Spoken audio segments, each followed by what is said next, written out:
मेरे भाई की हाल ही में शादी हुई थी। मेरी भाभी की इच्छाएं भी अभी पूरी नहीं हुई थी कि मेरे भाई ने शादी करके जल्दी ही बाहर जाने का फैसला कर लिया और जाते जाते मुझसे कह गया कि अब तू अपनी भाभी का ध्यान रखना, क्योंकि घर में तू ही अकेला रहेगा।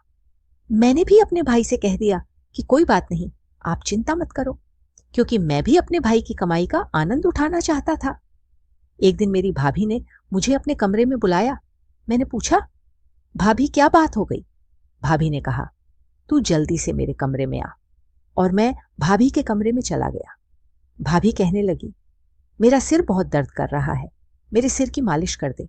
मैंने कहा, भाभी यह मैं नहीं कर सकता। पर भाभी कहने लगी, तुझे यह करना ही पड़ेगा। मैं भाभी के सिर की मालिश करने लगा। भाभी कहने लगी, अब तू मेरे पीठ पर तेल लगाकर मालिश करा पड़ी। फिर भाभी ने अपनी साड़ी। यह सब देखकर मुझे कंपी छूट गई। फिर मैंने भाभी की पीठ पर तेल लगाया और धीरे धीरे मालिश करने लगा। मेरा मन पूरी तरह से विचलित हो गया था। भाभी अजीब सी आवाजें निकालने लगी।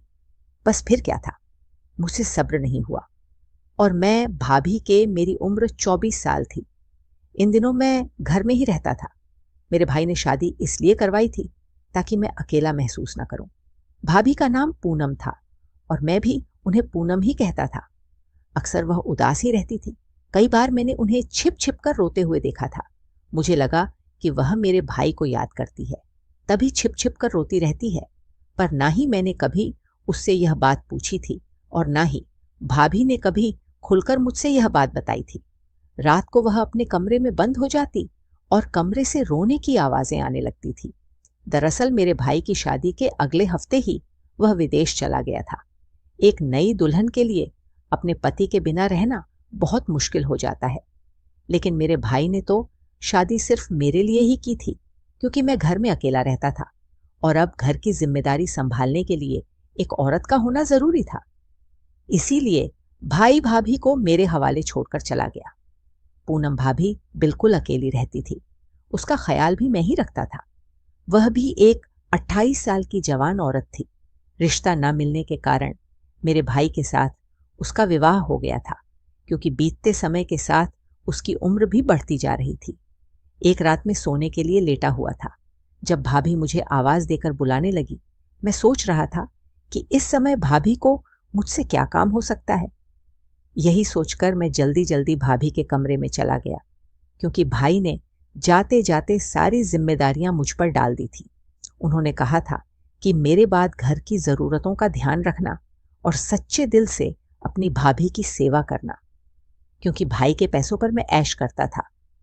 इसलिए मैं यह नहीं चाहता था कि भाभी मेरी भैया से कोई शिकायत करे। जब भी भाभी ने वापस आने की बात की तो उसने कोई ना कोई चाल चलकर आने से मना कर दिया। रात के 12 बजे भाभी ने मुझे आवाज देकर अपने कमरे में बुलाया और मैंने यह सोचकर चला गया कि कोई जरूरी काम होगा। पर वहां जाकर मैं हैरान रह गया, क्योंकि वह खुद बिस्तर पर लेटी हुई थी। मैं घबराकर दरवाजे पर ही रुक गया। भाभी को आवाज देकर पूछा, भाभी मुझसे कोई काम था? मेरी आवाज सुनकर वह उठ गई और मैंने सोचा कि हमेशा की तरह अपने दुपट्टे से खुद को ढक लेगी, क्योंकि वह सारा दिन दुपट्टा ले रखती थी। मैंने कभी उसे इस तरह नहीं देखा था। पर मेरी आवाज सुनकर वह कहने लगी, समीर अंदर आ, मुझे तुझसे कुछ जरूरी काम है भाभी। अभी भी वैसे ही लेटी हुई थी। मैं कमरे में गया, लेकिन मेरी नजरें झुकी हुई थीं और मैं शर्मा रहा था। मैंने भाभी को पहली बार इस तरह से देखा था। भाभी ने मेरी ओर मुड़कर देखा और मेरी झुकी हुई नजरों को देखकर कहने लगी, समीर शर्माने की कोई बात नहीं है। इस घर में हमें ही एक दूसरे का साथ देना पड़ेगा। मेरा पति तो विदेश में रहता है, लेकिन तू हमेशा यहां रहता है और मेरा ध्यान रखता है। यही सोचकर मैंने तुझे बुलाया कि मुश्किल वक्त में तू मेरा साथ देगा। भाभी की बात सुनकर मैंने हैरानी में उसकी ओर देखा। वह कहने लगी, मेरे सिर में बहुत दर्द हो रहा है, क्या तुम मेरी मसाज कर दोगे? तुम्हारे भाई ने मुझे बताया था कि तुम बहुत अच्छी मसाज करते हो और उनके सिर का दर्द कुछ ही मिनटों में ठीक हो जाता है। भाभी की बात सुनकर कर में मुस्कुरा दिया, क्योंकि यह बात सच थी कि भाई जब यहां होते थे तो हमेशा मुझसे सिर की मसाज करवाते थे, लेकिन वह तो मेरा भाई था। और भाभी की मसाज मैं कैसे कर सकता था। भाभी ने मुझे सोच में डाल दिया था। समझ नहीं आ रहा था कि क्या करूं। मैं सोच रहा था कि भाभी किस तरह की औरत है जिसने अपने देवर से मसाज करने के लिए कह दिया। उसे नहीं आई, जबकि यह कोई बड़ी बात नहीं थी। लेकिन एक औरत का एक मर्द से मसाज करवाना, और वह भी अपने देवर से, अगर कोई और होता तो मना करने की बजाय उसे खरी खोटी सुना देता। लेकिन इस समय में भाभी के रहमो कर्म पर जी रहा था, इसलिए उसके सामने जुबान चलाने की हिम्मत नहीं थी और ना ही उसे मना कर सकता था। भाभी ने ड्रेसिंग टेबल पर रखी तेल की शीशी मुझे दिखाई और कहने लगी, बहुत अच्छा होगा अगर तुम मेरे सिर में मसाज कर दोगे। कहते हुए उसकी आंखों में नमी थी और मुझे लगा कि शायद वह बहुत तकलीफ में है, लेकिन मैं भाभी को इनकार नहीं कर सकता था। मैंने वह तेल उठाया और उसके बितर के पास बैठ गया। फिर धीरे धीरे तेल उसके सिर पर लगाकर मसाज करने लगा। मैंने अपनी नजरें झुका ली थीं और किसी भी तरह के जज्बात महसूस करने से खुद को रोका हुआ था। मेरे हाथ उसके सिर पर तेल लगाते हुए बुरी तरह कांप रहे थे। मैंने आज तक भाभी की बहुत मदद की थी, लेकिन भाभी ने मुझसे कभी इस तरह की फरमाइश नहीं की थी। जैसे जैसे मैं तेल लगाता गया, भाभी की अजीब आवाजें कमरे में गूंजने लगी। ऐसा लग रहा था जैसे उसे आराम मिल रहा हो। मैंने दोबारा उसकी ओर नहीं देखा और ना ही उसके चेहरे पर नजर पड़ी। मुझे शर्म का एहसास हो रहा था और मैं वहां से जाने की इच्छा कर रहा था, लेकिन मैं मजबूर था। अगर मैं भाभी को मना करता और यह बात मेरे भाई को पता चलती तो भाभी की कोई बात नहीं मानी जाती, वरना मेरा खर्चा पानी बंद हो जाता। भाभी की नीयत कुछ ऐसी थी कि उसने कभी भी किसी चीज से मना नहीं किया। मैं बिना किसी झक के उससे पैसे मांग लेता था और वह बिना सवाल किए मुझे दे देती थी। काफी देर तक मैंने मसाज करना जारी रखा और उसकी आवाजें कमरे में गूंजती रहीं। इसके बाद शायद उसे नींद आ गई थी, क्योंकि उसकी आवाज आना बंद हो गई। फिर मैं उठकर अपने कमरे में चला आया। पहली बार मैंने किसी औरत की इस तरह मसाज की थी और इस बात ने मेरे अंदर आग लगा दी थी। भाभी के गोरे चेहरे ने मुझे भी नशे में डाल दिया था। जैसे ही मुझे ख्याल आया कि वह मेरे भाई की पत्नी है, मैंने सोचा कि अब मैं उसके कमरे में नहीं जाऊंगा। अगली सुबह भाभी पूरी तरह से दुपट्टा ले हुए थी और मेरे लिए रोटी बना रही थी। फिर मैंने आगे बढ़कर रोटी ली और वह मुझसे कहने लगी, समीर, तुमने मेरे सिर का दर्द खत्म कर दिया है। मैं तुम्हारा धन्यवाद करना चाहती हूँ। उसकी बात सुनकर मैं शर्मिंदा हो गया। मैंने कहा, असल में आप पूरा दिन घर में काम करती रहती हैं, इसलिए आप थक जाती हैं। मैं कोशिश करूंगा कि आपके काम में मदद कर दूं या फिर आप कोई नौकर रख लें। मेरी बात सुनकर भाभी कहने लगी, मुझे थकावट तब तक नहीं मिटेगी जब तक मेरा पति नहीं आएगा। उसी दिन मेरी थकावट दूर होगी। मैं उसके शब्दों को समझ नहीं पाया, लेकिन वह रसोई में चली गई और मेरे काम का समय हो गया। मैं घर से चला गया। सारा दिन मेरे दिमाग में भाभी ही घूमती रही। दोपहर को जब मैं घर आया, मेरी बहन भी घर आ गई थी। मैंने सोचा कि किसी भी तरह मौके की तलाश करके भाभी की मसाज वाली बात बता दूं, लेकिन वे दोनों इतनी मग्न थीं कि उन्हें मेरे लिए समय ही नहीं मिला। कुछ देर बाद मेरी बहन कहकर चली गई कि उसका पति काम से आने वाला है और मैं उसे मसाज की बात नहीं बता सका। थोड़ी देर आराम करने के बाद जब मैं कमरे से बाहर निकला तो देखा कि भाभी कपड़े धो रही थी और बहुत मुश्किल से कपड़ों की बाल्टी उठाकर छत पर ले जा रही थी। यह देखकर मुझे शर्मिंदगी हुई, क्योंकि वे सारे कपड़े मेरे थे और मेरी वजह से ही उसे इतनी तकलीफ सहनी पड़ रही थी। मैंने तुरंत भाभी को आवाज दी और वह पसीने से भीगी हुई थी। मैं बाल्टी पकड़कर छत पर चला गया और उसका साथ देते हुए कपड़े भी तार पर लटका दिए। जब हम वापस लौटे तो वह कुछ अजीब तरीके से आ रही थी, जैसे उसे बहुत ज्यादा तकलीफ हो रही हो। मैंने उससे कहा कि अगर वह कहे तो मैं उसे डॉक्टर के पास ले जा सकता हूं। मुझे लगता था कि उसके सिर में दर्द हो रहा है। मेरी बात सुनकर उसने उदासी के साथ मुस्कुराते हुए कहा, यह मेरी गलतियों का नतीजा है। भाभी की बात सुनकर मैं हैरान रह गया। उसने कहा, तू फिक्र मत कर, मैं जल्दी ठीक हो जाऊंगी, और अपने कमरे में चली गई। पिछले कुछ दिनों से उसकी हर बात मेरी समझ से बाहर थी और यह मेरे लिए परेशानी बन गई थी। कभी कभी ऐसा लगता था कि वह कुछ छिपाने की कोशिश कर रही है। दोपहर खत्म हुई और शाम हो गई। मेरा दिल चाय पीने को कर रहा था। मैं भाभी के कमरे में जाकर उसे आवाज देने गया, लेकिन वह अपने कमरे में रो रही थी और किसी को कह रही थी, ये सब कुछ तेरे कारण हुआ है। आज जो मेरी हालत है उसका जिम्मेदार तू है। भाभी की बातें सुनकर मैं दरवाजे पर रुक गया। मुझे नहीं पता था कि वह किससे बात कर रही थी, लेकिन यकीनन वह मेरा भाई नहीं था। भाभी की बातों से मुझे समझ आया कि उसके सिर में दर्द की यही वजह थी कि वह किसी और के साथ गलत तरीके से बात कर रही थी। मेरी समझ में नहीं आ रहा था कि यह सब सुनकर मुझे क्या करना चाहिए। बिना सोच विचार किए मैंने अपने भाई को फोन कर दिया। मैंने उससे कहा, आप वापस क्यों नहीं आ रहे? वह कहने लगा, क्या हुआ, सब कुछ ठीक तो है ना?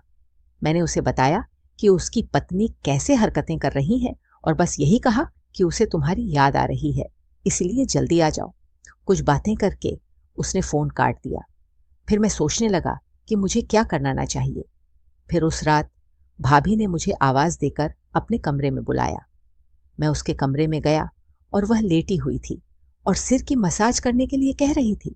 मैंने चुपचाप तेल की शीशी उठाई और उसके सिर में मसाज करने लगा। मैं सोच रहा था कि वह मेरे पास से अपने सिर की मसाज क्यों करवा रही है। मुझे लगता था कि जब मैं कॉलेज जाता तो घर में कोई आता होगा। ये देखने के लिए अगले दिन मैं कॉलेज से जल्दी वापस आया, लेकिन यह देखकर मैं हैरान हो गया कि घर तो बिल्कुल सुनसान था और घर में कोई नहीं था। मैं घर से थोड़ी दूर खड़ा था और कुछ देर बाद भाभी घर आई। पसीने से भीगी हुई वह घर का दरवाजा खोलकर अंदर चली गई। मैं तुरंत घर गया और भाभी से पूछने लगा कि उसने पूरा दिन क्या किया।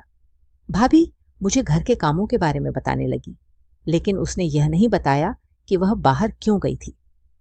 अब मुझे पक्का यकीन हो गया था कि वह कुछ ना कुछ गलत कर रही थी। पूरा दिन मैंने इसी तरह बेचैन होकर बिताया। मैं भाभी का सच जानना चाहता था। फिर रात के समय भाभी ने मुझे अपने कमरे में बुलाया। मुझे पता था कि वह मुझसे मसाज करवाना चाहती है, लेकिन मेरा दिल इस बात के लिए मान नहीं रहा था। यह सच था कि उसके सिर में दर्द होता था और उसकी आवाज सुनकर मैं उसके कमरे में चला गया। मैंने तेल की शीशी उठाई और फिर मसाज करने लगा, लेकिन उसने मुझसे कुछ ऐसा कहा कि मैं हैरान रह गया। उसने कहा, पहले लाइट बंद कर दे। यह पहली बार था जब उसने मुझसे लाइट बंद करने को कहा था। मैंने पूछा कि यह लाइट क्यों बंद करनी है, लेकिन वह गुस्से से मुझे देखने लगी। बार बार कहने पर मैंने लाइट बंद कर दी और मसाज के लिए तैयार हो गया।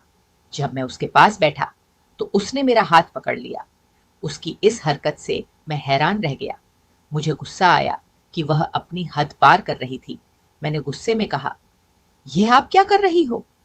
उसने कहा, समीर, मैं तेरे साथ बहुत जरूरी बात करना चाहती हूँ, लेकिन मुझ में इतनी हिम्मत नहीं है कि मैं रोशनी में तेरे साथ बात कर सकूं, इसलिए मैंने अंधेरा किया है। भाभी की आवाज में मुझे कुछ अलग सा एहसास हो रहा था। इसके बाद उसने मेरा हाथ पकड़कर अपनी बात कहनी शुरू कर दी। जो मैंने सुना उससे मेरे होश उड़ गए। उसने कहा कि उसे लड़कों का बहुत शौक है, लेकिन कोई भी उसके साथ रिश्ता नहीं रखना चाहता, इसलिए वह अकेली जिंदगी गुजार रही है। लेकिन बड़ी मुश्किल तब हुई जब उसकी जिंदगी में एक शख्स आया जिसने उसे प्यार और सपने दिखाए। जब भी वह पैसे मांगता वह उसे देती, लेकिन जब उसने शादी का कहा तो उसने मना कर दिया, क्योंकि वह थोड़ी बड़ी हो गई थी और वह उसके साथ शादी नहीं करना चाहता था। वह किसी और लड़की को चाहता था, क्योंकि वह काफी तरक्की कर चुका था। उसकी बदौलत ही उसने अपना छोटा मोटा कारोबार शुरू किया था। उसके पास सब कुछ आ गया था और उसे उसकी जरूरत नहीं रह गई। लेकिन इतने सालों बाद दो नौकरियों के कारण उसका साथ छोड़ दिया और अब उसे रोज कमर में दर्द और कभी सिर में दर्द होने लगा था। मैं बहुत दर्द सहन कर रही थी। जब तुम्हारे भाई का शादी का फैसला आया, मेरे माँ बाप ने मजबूर होकर तुम्हारे भाई से मेरा शादी करवा दी और मैं शादी करके यहाँ आ गई। लेकिन हर समय मुझे यही पछतावा होता था कि मैंने किस तरह के व्यक्ति के पीछे अपने आप को बर्बाद किया, जो कभी मेरा था ही नहीं। मेरे भाई भाइयों ने मेरी कदर नहीं की और ना ही मेरे प्यार ने। फिर मुझ पर सबसे बड़ा दुख तब आया जब मुझे पता लगा कि तुम्हारे भाई ने विदेश में शादी कर ली है। तुम्हारे भाई ने कुछ दिन पहले मुझसे फोन करके बताया कि उसने वहां शादी कर ली है और यह शादी सिर्फ तुम्हारे साथ इस घर के लिए की गई थी। यह सुनकर मैं हैरान रह गई। मेरा ध्यान इसी बात पर लगा रहा। मैंने अपनी पूरी जिंदगी दूसरों की इज्जत करने में बिता दी, लेकिन मुझे कुछ नहीं मिला। मैं इसी सोच में डूबी रही। एक दिन मैं छत पर कपड़े धोते धोते गिर गई। इससे मेरे कमर में दर्द होने लगा और मजबूरी में मुझे तुमसे मसाज करवानी पड़ती थी। मुझे शर्म आती थी कि मैं तुम्हारे पास आकर मसाज कराती थी, लेकिन मैं क्या करती? तुम्हारे अलावा मेरा कोई सहारा नहीं था। कल मैं अपने घर गई थी। मैंने अपनी माँ को अपने पति की दूसरी शादी के बारे में बताया तो उसने कहा कि अब मैं कब तक ऐसी जिंदगी गुजारूंगी। यह सुनकर मैं टूट गई और वापस घर आ गई। मुझे पता था कि मेरी जिंदगी में अब कुछ भी नहीं बचा। आज तुम्हारे सामने सब कुछ इसलिए कह रही हूं क्योंकि मैं तुम्हारे पास मसाज करवाने आती थी। मुझे शर्म आती थी, लेकिन आज नहीं तो कल तुम्हें यह बात पता चलने वाली थी कि तुम्हारा भाई दूसरी शादी कर चुका है और अब वह कभी वापस नहीं आएगा। इसीलिए मैंने सोचा कि तुम्हें अपनी सारी सच्चाई बता दूं। यह कहकर भाभी रोने लगी। शुक्र है कि भाभी ने कमरे की लाइट बंद कर दी थी। मुझे इस बात का बहुत अफसोस हुआ कि मेरे भाई ने बहुत बुरा सलूक किया। पहले ही उसके साथ बहुत बुरा हो चुका था और अब उसने भी उसे छोड़ दिया था। लेकिन कहीं ना कहीं इसमें हमारे भाई बहनों की भी गलती थी। हमने कभी उसे वापस आने नहीं दिया। उसकी उम्र बीत रही थी और कब तक वह अकेले रहेंगे। फिर उसने किसी दूसरी औरत से शादी कर ली। काफी देर बाद भाभी ने कहा कि मैं अपनी पूरी जिंदगी इस घर में चुपचाप गुजार दूंगी। मैं तुम्हारा भी ध्यान रखूंगी और तुम्हारे घर का भी ख्याल रखूंगी। बस तुम मुझे इस घर से मत जाने देना। तुम्हारा भाई अब कभी भी वापस नहीं आएगा और मैं भी यहीं रहूंगी। मुझे डर है कि एक दिन तुम मुझे इस घर से निकाल दोगे। मैंने भाभी से कहा कि ऐसा कभी नहीं होगा। मैं तुम्हें कहीं नहीं जाने दूंगा। तुम इस घर को जिस तरह संभालती हो ऐसा कोई नहीं कर सकता, लेकिन तुम अकेली जिंदगी क्यों काटना चाहती हो? मेरे भाई से तलाक लेकर मेरे साथ शादी कर लो। मेरी बात सुनकर भाभी हैरान रह गई। मैंने उठकर कमरे की लाइट जलाई और कहा, खुशियों का भी तुम्हारा हक है। मेरी पढ़ाई पूरी होने वाली है और मैं जल्दी नौकरी कर लूंगा। तब अब तक तुम अपना तलाक करवा लो, तलाक वगैरह ले लो। मैं जल्दी ही तुमसे शादी कर लूंगा और एक नई जिंदगी शुरू कर दूंगा। हमारी दोस्ती है, जब तुम्हारे माता पिता को सच पता चलेगा तो हे मना नहीं करेंगे। भाभी ने कहा कि मैं उम्र में बहुत बड़ी हूं, लोग बातें करेंगे, दुनिया क्या कहेगी। मैंने कहा, इस दुनिया ने हमें क्या दिया है और जो तुम दुनिया के बारे में सोच रही हो, मुझे इस रिश्ते से कोई एतराज नहीं है। मेरी बात सुनकर भाभी रोने लगी। मैंने उसी वक्त भाभी की मां को फोन किया और सारी बात बता दी। वह भी बहुत शर्मिंदा हुई और उन्होंने माफी मांगी। फिर भाभी ने अपने भाई से तलाक ले लिया। कुछ महीनों बाद मेरी पूनम से शादी हो गई और हम बहुत खुश हैं। मैं उम्र में थोड़ा छोटा था, लेकिन मैंने उसे वह सुख दिए जो मेरा भाई और उसका एक्सपीएफ नहीं दे सके। भाभी मुझसे इतनी खुश हो गई और हम रोज रात को खूबसूरत नजारे देखने जाते थे। आपको मेरी यह कहानी कैसी लगी? कमेंट करके जरूर बताना। धन्यवाद। और अगर आपको कहानी पसंद आई हो तो वीडियो को लाइक और चैनल को सब्सक्राइब करना मत भूलना, क्योंकि इस चैनल पर हम इस तरह की कहानियां लाते रहते हैं। मिलते हैं एक और नई कहानी में।